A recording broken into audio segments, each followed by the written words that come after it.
Target ये रहा। तो सबसे पहला जो हमारा टारगेट है वो कंसेप्ट बिल्डिंग क्लास करना है, टोटल 2 आवर का, आज डे 2 है।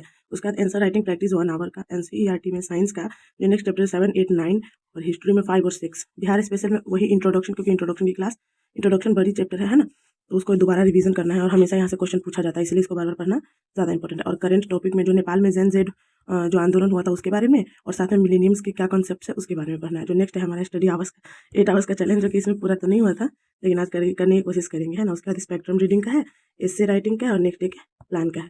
और कल मेरा ये पूरा हो चुका था कंप्लीट। तो चलिए राधे राधे, स्टार्ट करते हैं आज के हम अपना शेड्यूल और देखते हैं कंप्लीट होता है या नहीं। आप लोग बिल्डर क्लास हो चुका है खत्म, और ये टारगेट मैंने इसके साथ पूरा कर लिया, जिसमें आज की जो हमारी टॉपिक है वो हल्का हल्का आप लोगों को बता देती हूँ ताकि आप लोग भी कहीं से भी पढ़ ले।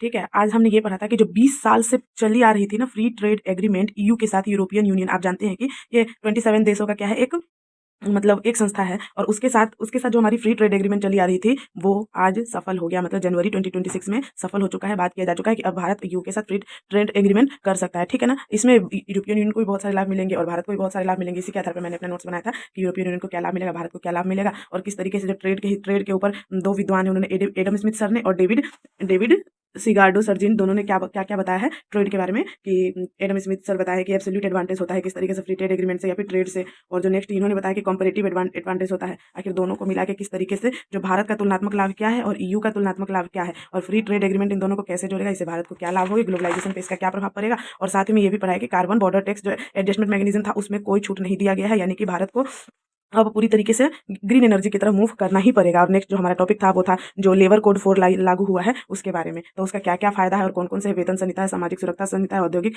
संबंध संहिता और इसमें व्यावसायिक सुरक्षा संहिता है, इसका क्या क्या लाभ होने वाला है इसके बारे में पढ़ा था, और इसमें क्या क्या चुनौती है इसके बारे में पढ़ा था। और साथ में ये पढ़ा है कि शर्न के जो वैज्ञानिक है वो कॉस्मेटिक किरणों पर अपना रिसर्च करे, तो इसमें हमने पढ़ा कॉस्मिक किरणें क्या होते हैं, शर्न क्या होता है, और साथ में एक और ड्यूट्रॉन एक ऐसा, मतलब इस ड्यूट्रॉन के बारे में पढ़ा और इस सब के बारे में। और आज की कंसेप्ट बिल्डिंग क्लास में बस इतना ही क्लास चला। चलिए मेरा जो नेक्स्ट टारगेट है वो आंसर राइटिंग 1 आवर का, ये मेरा हो चुका है कंप्लीट, जिसमें आज डे 2 है। और ये टोटल 8 क्वेश्चन को ना मैंने 58 मिनट्स में लिखे हैं, जो कि यूपीएससी के लिए भी और बीपीएससी के लिए भी बहुत ज़्यादा इंपॉर्टेंट है, क्योंकि उसका भी पीवाईक्यू लिया गया है और इसका भी, दोनों का पीवाईक्यू लिया है, और ये काफ़ी ज़्यादा इंपॉर्टेंट है।